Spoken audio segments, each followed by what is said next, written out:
Hi, everybody. It's Dean, and I'm here in my library with my friend Brandon. Hey, man.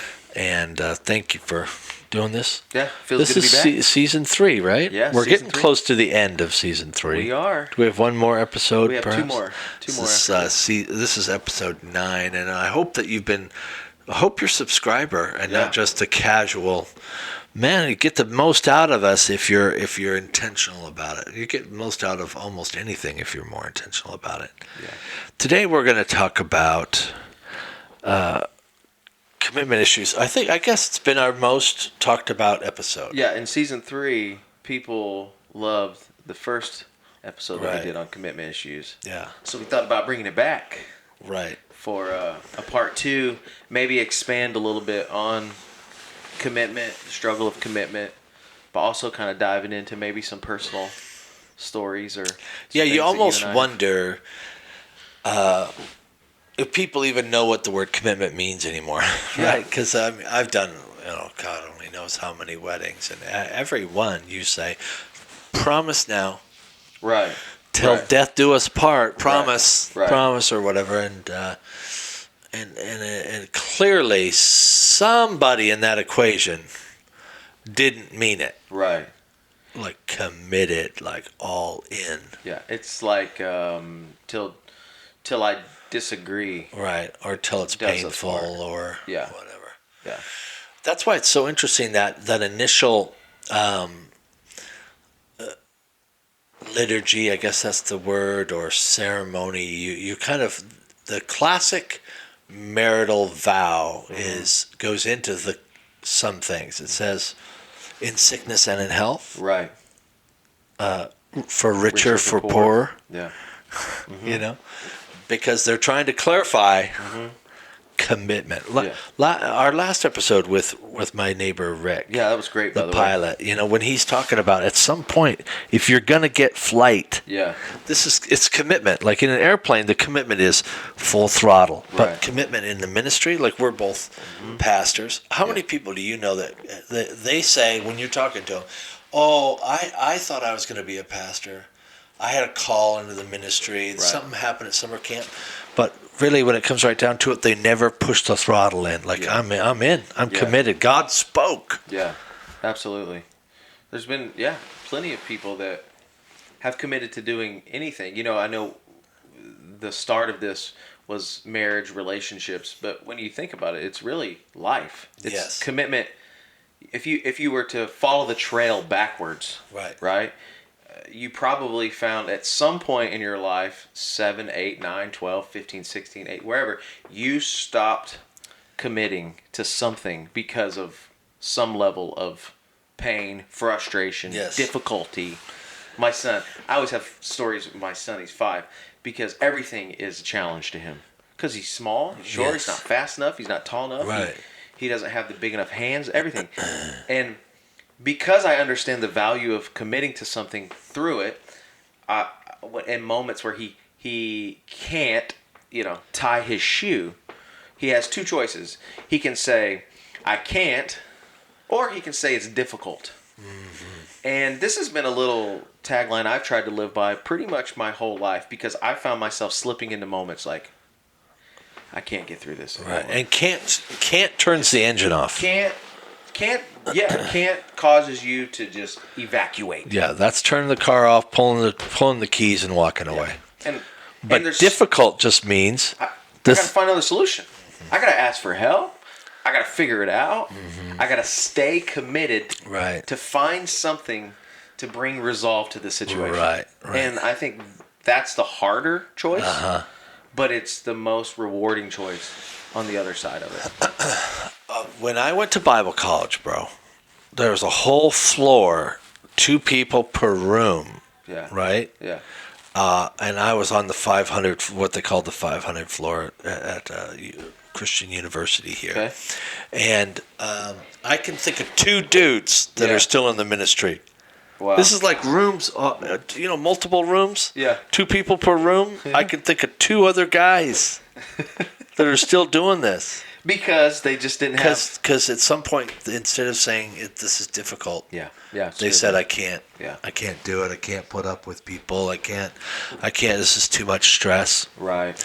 Can I say something about stress, bro? Yeah, absolutely. And I'll float this out to you. I'm not sure I've ever said this to you, but I've said it and taught it to other people. I think we adopted the word stress in the 60s, 50s, and 60s. We borrowed that from engineering. Okay. Because of the tension. Yeah, a bridge has stress. Okay, yes. A bridge, have we talked about this before? But, But a bridge, they the engineers look at that and say it can handle, 2 tons or 4 tons or 100 tons worth of weight on it. And somebody, I don't know who, took that thing and said, Brandon can only handle X amount of stress. But reality is, Brandon's not a bridge. You're a dynamic human being. Right. And you can release stress by prayer. Sure. By pulling in a partner. And I think sometimes when we say we can't, it's because we bought a lie that says, this is too much for me. Yeah. This is too much stress. Having kids is too much stress, or having a job is too much stress. And if you think like that I believe that's a myth. I believe it's a myth. I believe human beings can do exceedingly abundantly more than they can ask or think. That's a Bible idea, by the way. Yeah. This isn't just psychology. Right. That you can, if you're a partner with God, you can do crazy things. Yeah, absolutely. I mean, But we don't commit because we believe a lie. The lie is, what if I fail? Well, what if you fail? So what? Yeah. For most failures, it's just pride. Right. You know, on the other side of that, I think through words that people in this day and age are using, and to your point of stress, you talk about responsibility. Everybody wants responsibility. At least, okay, let me take that back. I don't know if everybody wants responsibility, but people who aspire to do great things understand that you have to take on responsibility in order to get to where you're trying to go. Yeah. The problem is we don't understand what it takes to actually get to responsibility, so we bow out when things get tough. Right. So I know I see that life, and I admire that life, and I like what they're doing, and it's the dream that's in my heart that I wish would come to fruition. And it looks good on paper, it looks good on Instagram, it looks good on TV, but when the moment I have to bring on that responsibility, it becomes too stressful. It's too much. Which, if you kind of think about it, there's a difference to me in stress and capacity. I think everyone was born with different levels of what I would say exuberant capacity. Yeah. And there's a little saying that I've tried to live by that, like, anytime my capacity expands, another level, another layer, you get more power, more strength you get.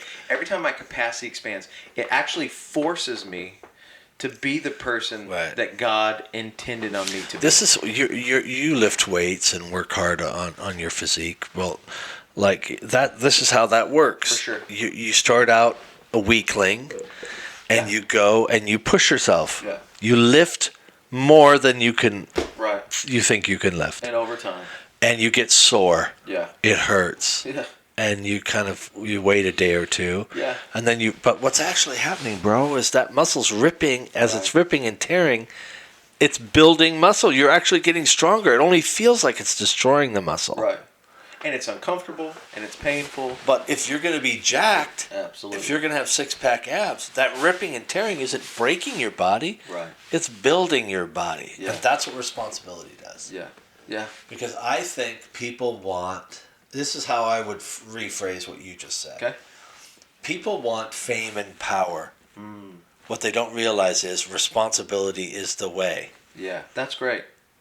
Right? Yeah. So they're like, I don't want responsibility. I'd love to be famous. Sure. I'd love to be rich. Well, yeah.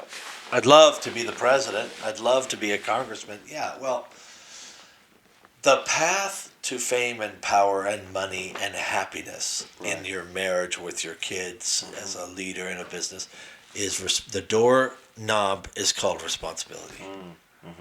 And to be the president, you have to take responsibility and own stuff and make decisions. And to be rich, you have to take risks and buy stocks and properties. And to do the things that no one's willing to do in order to get the results that no one has. Bingo.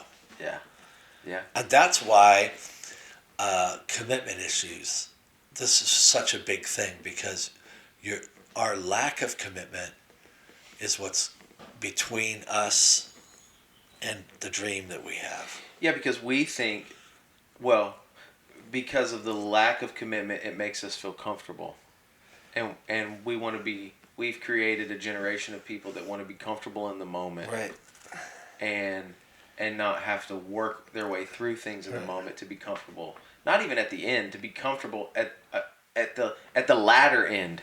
You know what I'm saying? Yeah. We would rather be more comfortable in the first 10 years than more comfortable for the last 35. And that's the problem with a generation growing up right now. I think so. And I mean, I think this world is trying to sell it to you. I saw an ad for a thing that said, if you put this belt on, it's going to give you 6-pack abs because it's got this, and you don't really have to work at it. Yeah. And I'm like, I want it to, Brandon, I want it so desperately to be so. But in my head, I know that's not so. Yeah. If there's two of us sitting here and you worked out, did sit-ups, push-ups, lifted weights, today you're sore and I'm not. Sure. Who feels better? Well, I feel better. Right now. Yeah. But I look good. But you look good and you're getting stronger. And my comfort is actually decline and decay. Do you think people have different levels of pain tolerance? Yeah, I mean, I think you have to train yourself. If you're going to lift, right? You don't lift 400 pounds in day one. Sure. So it's a muscle. The tolerance is a muscle that's been stretched and broken over time. And sometimes people get scared off by somebody else's outcome when they go like, are you saying you read your Bible every day? Don't focus on that. That's not the point. Right. I have a muscle. It's called my spiritual muscle. is stronger than most. But I've been working that thing for decades, Right. Yeah. And I just think there's so many people. I just think of people in my head right now, and this such greatness inside of them, and outside of them, with opportunity. But it's that commitment. It's that resilience, and I don't know. I mean, I know commitment issues, and this is commitment issues part 2. But it seems like the thread that we're communicating is perseverance, is resilience, is a tolerance to be uncomfortable, to keep going, man. I think it's important. This is why I talked last week about I learned how to ride a motorcycle 15 years ago. I decided I was going to learn how to fly a plane because at some point I've done a bunch of stuff. Right. I've traveled to a bunch of countries. Every once in a while I get in my head, it's time to build a new muscle. Yeah. It's time to, and then you run across a friend who's a pilot or whatever, and you say, man, I would be, as soon as I knew, I had the thought to myself, that would be so scary to be up in a plane and be responsible for crash. And I thought, okay, the fear for me at this season of my life is not the same for everybody, but at this season of my life, Brandon, the fact that I was afraid was the reason I knew I had to commit to it. Yeah. And I could, so to me, commitment looked like call the school, pay for 3 lessons right now. Right. Here's $150 a lesson. Here's 3 lessons. I'm committed now. Yeah. I've got to go. I've paid for it. Right. I've got money in it. And then for me, one of the ways I manage my commitments is if I want to be, I know I want you to think better of me. So if I say it out loud to you, I know you're going to say, are you still doing the flying lessons? Right, yeah. I'm committed to me, so I've got money in it. I've got my pride in it. Yep. I say it to you, so I'm forcing myself to do it. Yeah.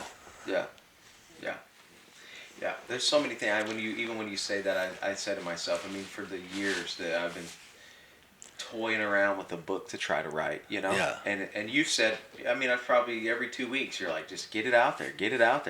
There's this thing that just holds you back, and you wonder, you say to yourself, it's in there. Yeah. It just takes time to produce it, Yeah. bring it out. Yeah.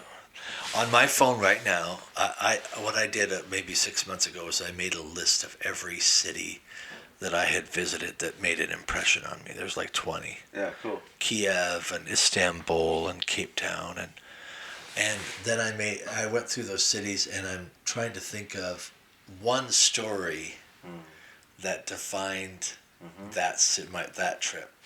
And because I want to get a book, but I have to give myself an outline. And then yesterday I looked at that outline on my phone, and I thought to myself, I've only done 3 cities. I've only done 2 or 3, So now I'm going to have to every week, I made a commitment to myself. Every time that I start writing something else, write a letter, write an email or whatever, I'm going to take a moment and try to start dictating a story about what happened in Istanbul or what happened in this. Yeah. Because I got to get it out. I got to get it out, bro. Yeah. And you said something really important there, and I don't know if the listeners might have picked up on it, but you said, I made a commitment to myself. Yeah. Don't you think that that's where it kind of starts? I think self-esteem, years ago, there's a book in this, maybe I've already said this once, but somewhere in this library, there's a book called The 6 Pillars of Self-Esteem. Mm-hmm. And the first pillar is you have to make promises and keep them. Mm-hmm. And if I say to you, Brandon, I'm going to give you $100 and we're going to go to lunch. If I don't keep that promise, you don't believe in me. Yeah, you start to think, yeah, for sure. But if I say that to myself, I start to not believe it in myself. Mm-hmm. You're inside yourself and you're outside yourself. And so you say, gosh, I'm not going to eat carbs. And then you pound a thing of Oreos or something. Yeah. You don't believe in you. Right. Yeah. And the only way out of that, Brandon, is to keep your promise. Yeah. You've got to make promises and keep them. Yeah. There's something that even the Bible even says in that is to let your yes be yes, right? That's right. And your no be no. Mean it. Yeah, to mean what you say. And sometimes we don't realize that's not for Abe. Right. Abe's our helper and helps produce all of these, but it's not just for him. Yeah. It's for me. Right. Like, yeah, we're going to do the podcast. When? Friday, 9 o'clock. I got to be there. I'll be there. Yeah. I'll be there. I'm going to be there. Yeah. There's like always little practicals that you just said right there. Put it in your calendar, write it down, tell other people, and helping people who maybe deal with commitment issues. Maybe it's to themselves, maybe it's to a dream, maybe it's to a spouse, maybe it's to I don't know, many other situations. What would be a couple takeaways that we could give people today that would say, okay, this is where you should start. Yeah. Start here. I mean, we've listed a few, but maybe we could expound on it just for a second. Well, I would say start small. Okay. Years ago, I heard a guy named Jim Rohn, and he used to say, if you're going to lose weight, start with an apple a day. Good. You know what I mean? Yeah, It's sure. like, because you want to be like, I'm not going to eat another carb the rest of I'm never going to have another cookie. Well, gosh, that's like lifting Mount Everest. Right. But do one thing, small act of kindness to your body. Yeah. That's why I do a daily devotional. Some people receive it who watch this. And I mean, I tell people it's a vitamin. This is not systematic theology. Right. It's not even a breakfast. Yeah. I just give you like the smallest possible thing that'll be good for your soul. And because I think starting small is huge. Yeah. If it's easy to do, Jim Rohn said, it's also easy not to do. So you have to pick something easy and do it. you know? Yeah. And to just take that small step and then turn a small step into a big step. Yeah. That's where I would start. I don't know, what would you say? Well, I think you gave practicals, and I agree with all of them. I think for me, like, something has to start from the inside for me. I try to find things to motivate me. You know, I try to find things that, you know, I like to live beyond what people think I can do. So naysayers in some way are self-motivation for me. So I try to find things on the outside to motivate the inside of me. So, you know, I think about a situation where maybe I shouldn't be where I am today, and no one thought Somebody said you couldn't do it. Those types of thoughts, you know, motivate me in the moment to at least it's like a kickstart, you know. Now that kickstart doesn't keep you going, right. But at least jumps you on it. And I want to be a great man, right? And every time I think about not committing, giving up, yes. not persevering, not being resilient, yeah. I think there's too many people that need me. Yeah. There's too many people that need what I have. Yes, yes. And that just keeps me going, you know? Yeah. I want to be a great man. I think that's great. I love that, Brandon. Yeah. And I would just say this, you know, I had a buddy who was thinking about, should I do the vaccine or should this isn't a vaccine talk. Yeah, sure. But I said, well, did you do it? And he said, yeah, I did it. I said, well, what finally made you decide to do it? Yeah. And he said, well, I had a buddy say, Kevin, too many people need you. Wow. And so that was for him. It was like, oh yeah, people need me. Kind of what you were saying. Yeah, like, absolutely. My kids, shepherd and truly need you to be a great man. Yeah, absolutely. And for me now, I'm like on another layer in that I've got grandkids coming. My kids are kind of doing great, and they're set, and they're living their own life. They're autonomous from me. Mm-hmm. But I know there's a third wave coming for me. Mm-hmm. Like I have to be healthy enough to be there for my grandson's graduation. Mm-hmm. So I'm going to need at least 18 more years. I got to take care of this body enough to last me 2 more decades. Yeah. I think I said this. My wife asked me a question one time. I don't know how much time we have left, but it made me think about this. My wife asked me a question one time. She goes, what do you think is the biggest difference between you and everyone else? And I said, well, I don't know if there's much difference in me and everyone else, except for the fact that I'll just outlast you. I will figure out a way to just outlast you, to outlast them. You believe that about yourself? I believe that about myself. That's good. I may not be winning right now. Right. I may not even be looked at right now. Yeah. I may not even. I may be out. Right. But you're not quitting. But I'll get back in. I love that. And let's end with this. What he just gave you was an affirmation, something he believed about himself.